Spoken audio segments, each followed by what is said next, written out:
Okay, Adriana, it is October. Holiday shopping season is fast approaching, and maybe it's already begun. Absolutely not. Not in my house. Not in mine. We're just getting ready for Halloween. No, yeah, me too. Yeah. And yet, there are risks. Of course there are. There are so many risks. Brushing scams. Have you heard about this? I've not heard about this. So what it is, it's a big enough deal that the federal officials, the federal government wants you to know about it. Here's what happens. An unexpected package shows up with stuff you never ordered, Tony, and no return address on the package. Instead, the package may have a fake QR code that, when scanned, will could put your personal information and money at risk. Bridget Carey, editor-at-large at CNET, is here to help us understand this frightening scam. Bridget, good morning. Hey, good morning. I know, it's like we already dealt with like email scams, and now it's coming full circle to like scams in your mail now. It's a mail scam. Oh my gosh, here we are. Well, what amazes me about this is like there's scams that I tell my mother about, like, you know, that's a scam and it's obvious to me.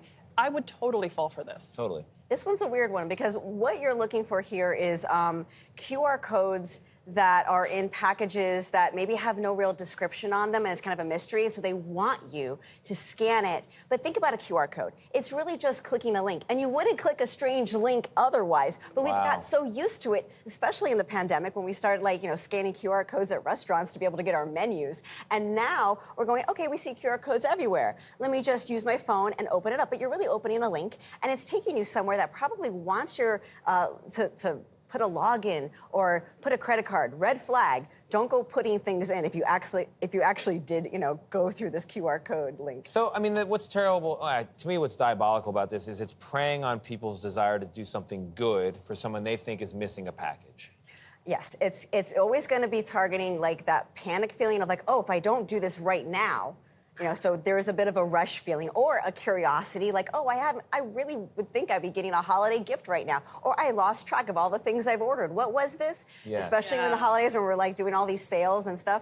So what I've seen some people post is that they're getting packages of junk, like $1 makeup brush, and it has a QR code attached to it. So something that costs them nothing to send it to you, but you are now curious and you're going through the motions. Just, you know, if it's junk, just to say it's not worth scanning a code. And you know what? Go to the main website. If it's really about Amazon and you're curious, don't scan the code, type it in, go to the app. The code is so inviting. Yeah, you know, it's right there. It's so cute. You just could, you know, it's like, kind of like a fun thing. This is just horrible. Is nothing sacred anymore, Bridget? Well, we're even seeing this on parking meters, too. I mean, like, you're in a rush, you're just trying to get somewhere, you want to pay for parking. Oh, my gosh, that's awful. Like, we've seen one in California where, like, it's Why? like, Never pay. instead of pay by phone, they, like, have it be pay by phone, but you're going so fast you don't see it. And what these scammers are doing is slapping a QR code sticker on something that looks legit.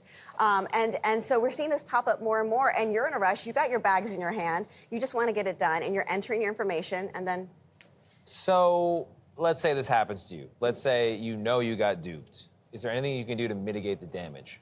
It's the same as if you got duped by any phishing scam. Okay, if you gave someone your password, you got to change the passwords. If your credit card was involved, you got to call the credit card company. Maybe put a freeze, you know. But yeah, it's pretty much the same method. We've always been tricked, but now it's just a different way of tricking us through a different, you know, going through a link on a phone instead of actually clicking the email link.